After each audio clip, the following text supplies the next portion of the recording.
Ayo, what's up? Welcome back din sa ating channel dito sa Malts TV. Alright, so tayo nagbabalik muli mga babayan. Pero syempre bago ang lahat, please don't forget to subscribe, like, share at comment dyan sa comment section. Okay.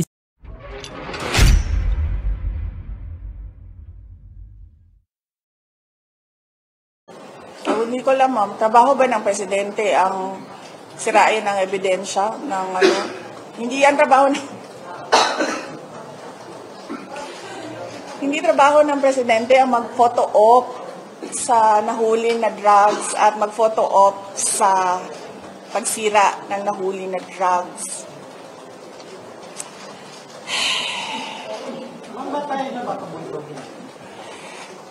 Frustration lang. Frustrated sa ginagawa ng administration kasi hindi ito yung maganda sa papel, maganda sa picture, hindi ganun dapat paniguraduhin mo na gumaganda yung buhay ng bawat Pilipino. Good afternoon po, Yusek. Kahapon po pinunan ni Vice President Sara Duterte yung pag-lead ni Pangulo sa incineration ng drugs sa Tarlac, sa Capas Tarlac. And sabi po niya, hindi trabaho ng presidente ang pag-photo op sa nahuli na drugs at mag-photo op sa pagsira ng nahuli na drugs. Kasi maganda sa paper, maganda sa picture, hindi ganoon. Dapat paniguraduhin mo na gumaganda ang buhay ng bawat Pilipino. Ano po yung masasabi ng palasyo dito? Ang Pangulo ay gumising ng maaga kahapon. Pumunta sa Tarlac, nagtrabaho, nagutos, hindi nagbakasyon, at binantayan ang pagkasira ng illegal na droga. Nais ng Pangulo na masawata ang droga, ang illegal na droga sa ating bansa. At ang pagtatrabaho po ng Pangulo ay dapat maramdaman ng tao. Hindi po ito pang photo ops lang. Ito ay nagsisilbing babala sa mga kriminal. At nagsisilbi rin po itong inspirasyon sa taong bayan na nagnanais na masawata ang illegal na droga. Mas maganda po siguro talaga na pasinayaan at makita mismo ng Pangulo ang pagsira sa mga illegal na droga na ito kesa po walang gawin sa mga nawalang illegal na droga sa magnetic lifter. Kailan nga po ito nawala? 2018? Yan. At baka po nakalimutan din po ng Vice Presidente na ang kanyang ama ay nagkaroon din po ng pagwi-witness sa incineration ng 7.51 billion dangerous drugs sa Cavite. Ito po, baka po nakalimutan niya po ito. Baka pwede nating palakihan. Kailan po ba ito? Wait lang. 2020 lamang. So, baka nakalimutan po ito ni Vice Presidente. So, ang pagtatrabaho po naman ay hindi dapat itago. Dapat nakikita ng taong bayan. Dapat nagre-report ang Pangulo sa taong bayan. Maraming salamat, Luisa Cabato. Next question, Ivy Reyes, Bilyonaryo.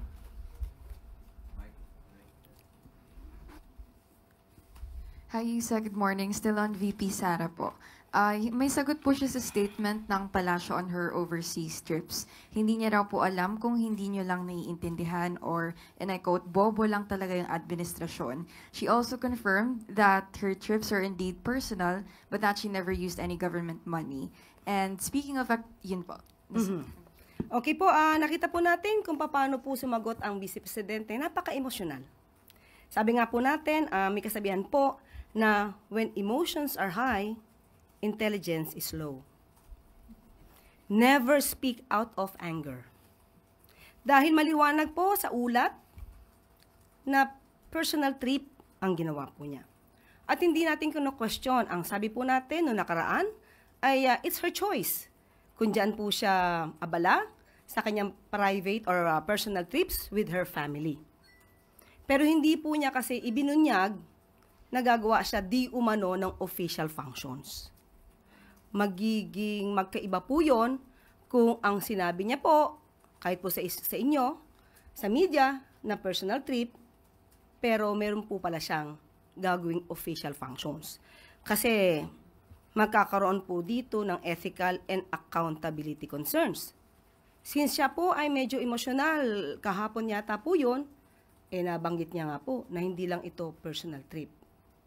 So, ang tanong natin, kung hindi to personal trip, sana ay naging tapat siya sa pagsasabi kung ano ba ang dahilan ng kanyang pagpunta sa Australia. At hindi naman ito tututulan ng administrasyon.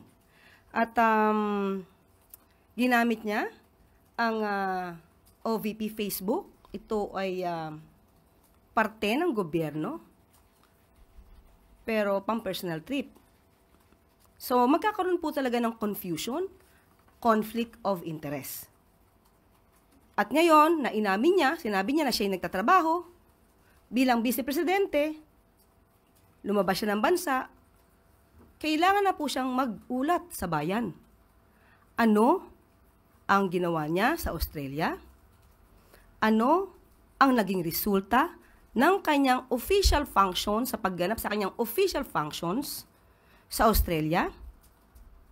At kailangan din niya pong iulat sa taong bayan kung sino yung mga kasama niya at kung lahat ba ng kasama niya ay pinondohan lamang niya. Kasi po, naging official functions ang sabi niya. Talagang kailangan niya na pong mag-ulat. Kung private or personal trip po yan, hindi naman po talaga kinakailangan niyang iulat kung anong ginawa niya. So, dapat may result po na maganda sa bansa yung kanyang paglakbay o kanyang mga paglalakbay sa iba't ibang bansa. Kaya, muli, bayan o sarili? Tanong yan ni General Luna. Follow-up na lang din po. She also said that she's the front-runner for the 2028 presidential race. So the admin pushed for her impeachment to eliminate the front-runner and that it's the intent of the president to stay in power. Siguro yan po ang nais niya maging naratibo, ipakita sa taong bayan. Pero nawawala po yung issue patungkol sa kanyang accountability tungkol sa confidential funds at iba't iba pang mga complaints na napapaloob sa articles of impeachment. Siguro po, nais din po natin malaman ang katotohanan at wag lang pang magtago sa naratibo na siya yung frontrunner para sa 2028 presidential election. At sabi nga natin, kapag ikaw ay taong gobyerno at public servant ka, obligasyon mo na ipakita lahat at sagutin ang mga issue na kakapalooban mo o nasa kakasangkutan mo. So, ina-expect po natin yan kay VP Sara dahil talagang mukhang diversionary tactic po ito. Alam mo kasi, hindi kasi nila naiintindihan, sorry Hindi ko alam kung sinasadya nila na ayaw intindihin o talagang bobo lang talaga yung nasa administrasyon. I'd like to lean doon sa latter kasi sa lahat ng mga desisyon nila lately,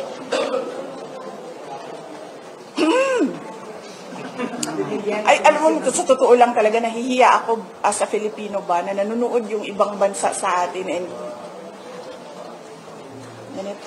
ganito yung estado ng, this is the state of a nation. So, nilalagay namin doon personal to differentiate it from official. Kasi pag personal, hindi ako gumagamit ng pera ng bayan. Pag official, gumagamit ako ng pera ng bayan.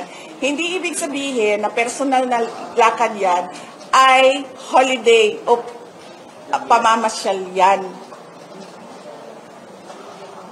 So, yun yung ibig sabihin ng personal. Walang ginamit na pera ng gobyerno sa lakad na ito.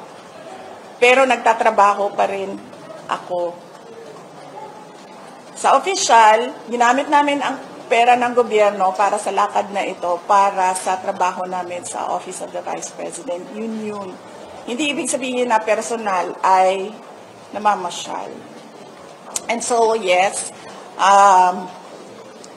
nagpapasalamat kami sa Filipino community ng Australia and nagpapasalamat kami sa Australian Police sa kanilang pagtulong-tulong para mabuo yung Free Duterte Now rally doon sa Melbourne. Alam mo, magkakaroon ko lang speculation. May mga bansang pinupuntahan mo, ito po ba yung dalawang bansa? Australia at Malaysia. Kung hindi sila bobo, maiintindihan nila yung ginagawa ko eh. Bobo kasi sila eh, kaya hindi nila naiintindihan. Umupo sila. Tingnan nila. Hindi ko sasabihin kung ano yung ginagawa. I don't like talking about how I think and what I think. So, kung meron silang gusto basahin doon, good luck. Yusek, doon sa travel pa rin ni VP Sara, may you know kung kasi ang alam natin whether official or personal travel, kinakailangan mayroong mag-issue ng travel order. Sino ba ang nag-i-issue ng travel order? Humingi po siya sa Office of the President at siya naman po ay napayagan. Pero kung sino man po yung mga delegado po niya, sa opisina niya po ito manggagaling. So, sabi nga niya po, official function ito, so kailangan niya po mag-report sa taong bayan kung sino-sino yung kanya mga naging kasama at kung lahat po ba ito ay sinagot niya ang mga gastusin. Ito doon sa part ng official trip niya, obligado siya na magpasa ng liquidation, Yusek, ano?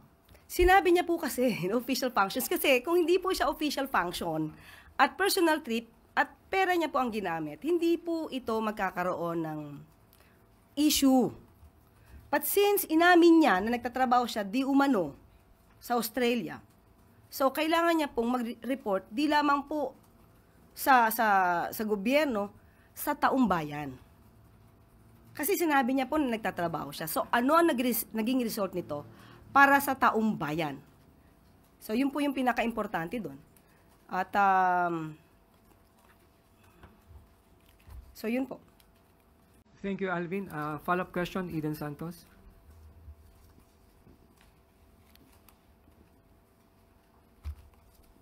Yusek, i-clarify ko lang po, no? Kasi sabi niya, hindi ibig sabihin na personal na lakad yan ay holiday o pamamasyal yan.